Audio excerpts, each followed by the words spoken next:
Ça nous est sûrement déjà tous arrivé de nous demander pourquoi en fait certains entrepreneurs réussissent en seulement quelques mois alors que d'autres passent leur vie à essayer de percer. Pourquoi certains font fortune financièrement, sont accomplis dans leur famille, arrivent visiblement à tout faire alors que d'autres n'arrivent même pas à se verser un premier salaire ou encore même à payer leurs vacances. Beaucoup de gens pensent que c'est la chance. Je crois que la vie est plus une question de choix que de chance.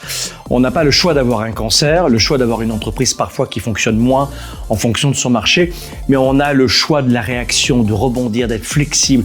Je crois que tout cela n'est pas dû à la chance, mais plutôt au choix et aux stratégies, à l'état d'esprit, au mental. Celles et ceux qui s'en sortent ont une sorte de flexibilité mentale, voyez. Au lieu d'essayer de créer un produit parfait dès le départ, il allait simplement vendre un produit passable. Et c'est un truc de fou parce que, notamment en Europe, le jeu c'est Madame et Monsieur Parfait, quoi. Je veux être parfait, je veux être rejeté par personne, plaire à tout le monde, ne pas faire de vagues et être parfait ou parfaite.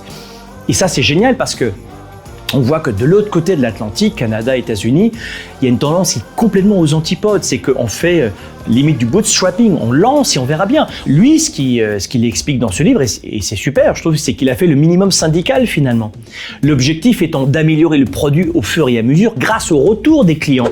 Mais il faut se lancer. Il faut passer à l'action. Et aujourd'hui, cette stratégie est utilisée massivement dans le monde, notamment des startups. Mais c'était pas le cas même au début des années 2000. Je crois que ces stratégies de pas jouer à Madame Parfaite et Monsieur Parfait, ça permet de savoir en seulement quelques semaines si une idée du business est bonne ou non, sans investir des fortunes, sans perdre du temps. Et c'est cette stratégie que je crois que les entrepreneurs aujourd'hui, à notre époque encore plus, devraient appliquer dans leur business, petite ou grande entreprise. Tu vois ?